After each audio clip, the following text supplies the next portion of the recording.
زندگی کر کے اور پھر عقل کو استعمال کریں کہ کیسے اپنے آپ کو اب بچانا ہے، مجھے اس عہد کو بھی سامنے رکھنا ہے اور اپنے جان و مال کا تحفظ بھی کرنا ہے، تو وہ تو یہ ہیں۔ اور اس کے بارے میں الفاظ یہ ہے خسرت دنیا والآخرہ، انہوں نے خسارے میں ڈالا ہے اپنی دنیا بھی اور اپنی آخرت کو بھی، کہ یہاں بھی ریلیکٹنٹ رہیں گے اور گو مگو کی کیفیت نہ ادھر کے رہے نہ ادھر کے رہے، اور آخرت میں بھی کچھ ان کے ہاتھ پلے آنے والا نہیں۔ ذالک هو الخسران المبین، یہی ہے واضح اور کھلا خسارہ۔ یدعو من دون اللہ ما لا یضرہ وما لا ینفعہ،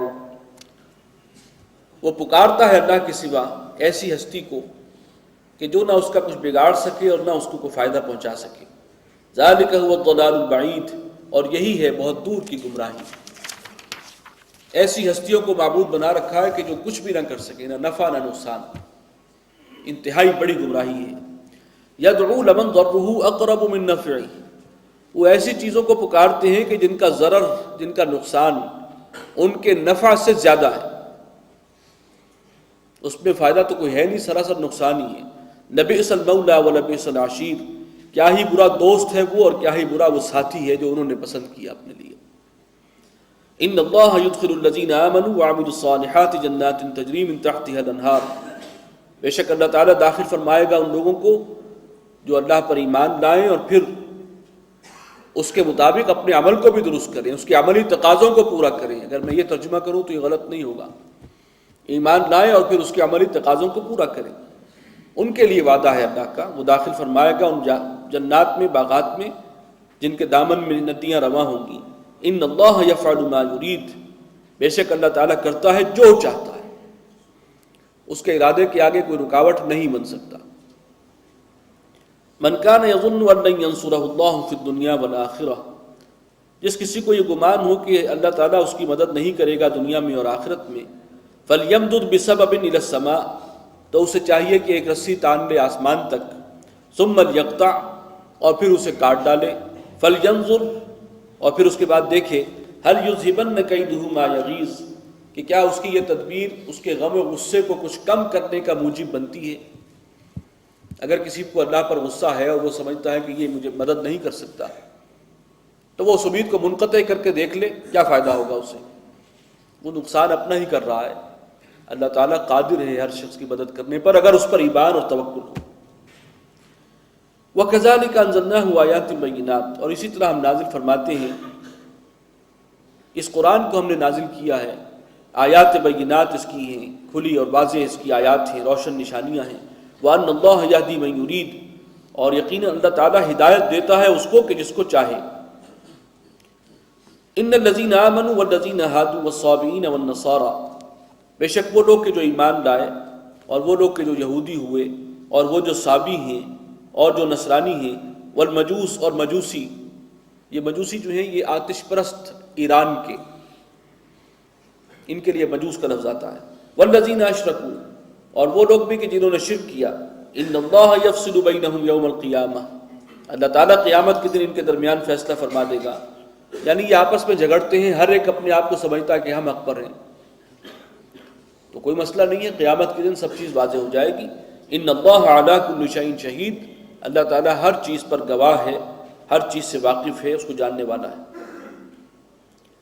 الم تر ان اللہ یسجد له من فی السماوات ومن فی الارض، کیا تم نے غور نہیں کیا کہ اللہ تعالیٰ کو سجدہ کرتی ہے ہر وہ چیز اور ہر وہ کہ جو آسمانوں میں ہے اور جو زمین میں ہے۔ والشمس والقمر، یہاں تک کہ سورج بھی اور چاند بھی، والنجوم والجبال والشجر، اور ستارے بھی اور پہاڑ بھی اور درخت بھی، والدواب، اور تمام جانور بھی، وکثیر من الناس، اور لوگوں میں سے بھی ایک بہت بڑی تعداد ہے جو اللہ کو سجدہ کرتی ہے۔ وکثیر حق علیہ العذاب، اور بہت سے وہ ہیں کہ ان کے اوپر عذاب لازم آ چکا ہے، اللہ کا قانون عذاب لاگو ہو چکا ہے، وہی ہے کہ جو سجدہ نہیں کرتے اللہ کو۔ وَمَن يُهِنِ اللَّهُ فَمَا لَهُ مِن مُكْرِمٍ، اور جس کو اللہ تعالیٰ ہی ذلیل کر دے تو کوئی نہیں ہے اس کو عزت دینے والا۔ ان اللہ یفعل ما یشاء، بے شک اللہ کرتا ہے جو چاہتا ہے۔ ھذان خصمان اختصموا فی ربہم، یہ دو فریق ہیں کہ جو جھگڑتے ہیں اپنے رب کے بارے میں۔ اب یہ فریق کون ہے؟ ایک اللہ کو ماننے والے اور اس کے سامنے سر جھکانے والے، اور ایک وہ کہ جو اللہ کو نہیں مانتے اور اس کے سامنے سر تسلیم خم نہیں کرتے، اہل ایمان اور اہل کفر۔ فالذین کفروا، اب ان میں سے جنہوں نے کفر کیا، یہ جو فریق ہے کافر، قطعت لهم ثیاب من نار، ان کے لیے آگ کے جامے تراشے جائیں گے۔ وہ لباس جو ہے وہ بھی خود وہ بھی نیری آگ ہی ہوگا، جیسے ہم پڑھ چکے ہیں گندھک کے لباس ہوں گے۔ یصب من فوق رؤوسہم الحمیم، اور ان کے سروں کے اوپر کھولتا ہوا پانی انڈھیلا جائے گا۔ یصہر بہ ما فی بطونہم والجلود، اور پگھل جائے گا اس کے ذریعے سے جو کچھ ان کے پیٹ میں ہے، اور ان کی کھالیں بھی جھلس کر جائیں گی، پگھل جائیں گی۔ وَلَهُمْ مَقَامِعُ مِنْ حَدِيدٍ، اور ان کے لیے فولادی ہتھوڑے بھی ہوں گے ان کی سرکوبی کے لیے۔ كُلَّمَا أَرَادُوا أَن يَخْرُجُوا مِنْهَا مِنْ غَمٍّ، اور جب بھی وہ چاہیں گے کہ نکلیں اس جہنم سے اس تکلیف اور گھبراہٹ کے باعث، اعیدوا فیہا، پھر دھکیل دیے جائیں گے اسی کے اندر، وذوقوا عذاب الحریق، اور کہا جائے گا کہ اب چکھو جلنے کا مزہ۔ اللہم اعذنا من ذلک، پروردگار اس سے ہمیں بچا کر رکھ۔ ان اللہ یدخل الذین آمنوا وعملوا الصالحات، بے شک اللہ تعالیٰ داخل فرمائے گا ان لوگوں کو جو ایمان لائے اور جنہوں نے اس کے عملی تقاضے پورے کیے، اچھے کام کیے۔ جنات تجری من تحتها الانہار، ان باغات میں جن کے دامن میں نہریں جاری ہوں گی۔ یحلون فیہا من اساور من ذہب ولؤلؤا، اور وہاں پہنائے جائیں گے انہیں سونے کے کنگن اور موتیوں کے۔ لؤلؤ جو ہے وہ موتی ہیں، وہ جو سیپ میں سے نکلتا ہے، بہت قیمتی۔ وَلِبَاسُهُمْ فِيهَا حَرِيرٌ، اور ان کے لباس ہوں گے ریشم کے۔ وَهُدُوا إِلَى الطَّيِّبِ مِنَ الْقَوْلِ، اور یہ وہ لوگ ہیں جنہیں ہدایت ہو گئی تھی پاک کلمے کی، پاک بات کی، جو پاکیزہ کلمہ توحید کی۔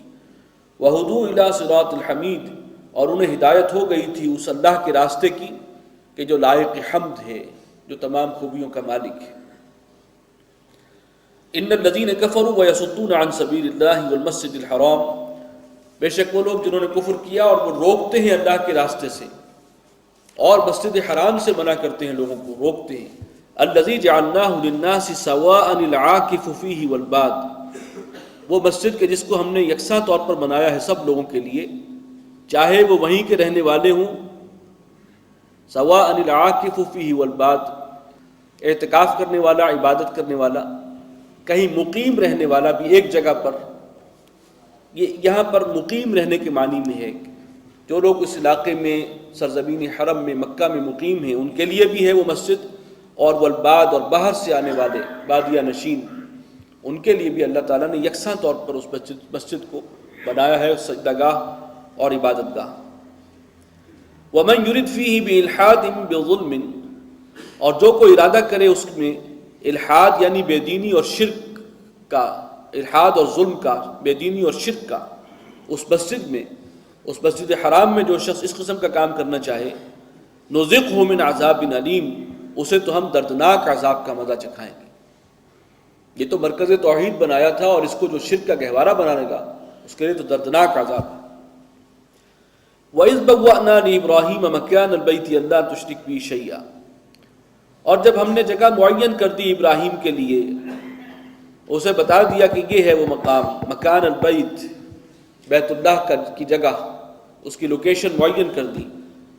اللہ تشرک بی شیئا، اور حکم یہ دیا کہ میرے ساتھ کسی کو شریک نہ ٹھہرانا۔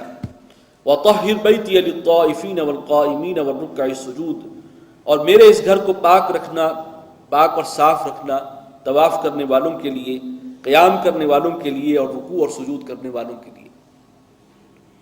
وَأَذِّنْ فِي النَّاسِ بِالْحَجِّ، اور ذرا لوگوں کو بلاؤ حج کے لیے، آواز لگاؤ۔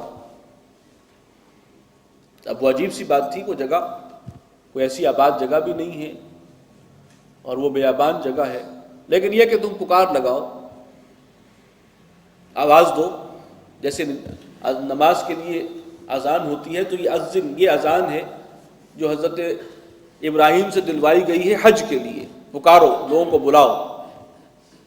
یاتوک رجالا وعلی کل ضامر، لوگ چلے آئیں گے تمہارے پاس پیدل چل کر بھی، اور دبلی اونٹنی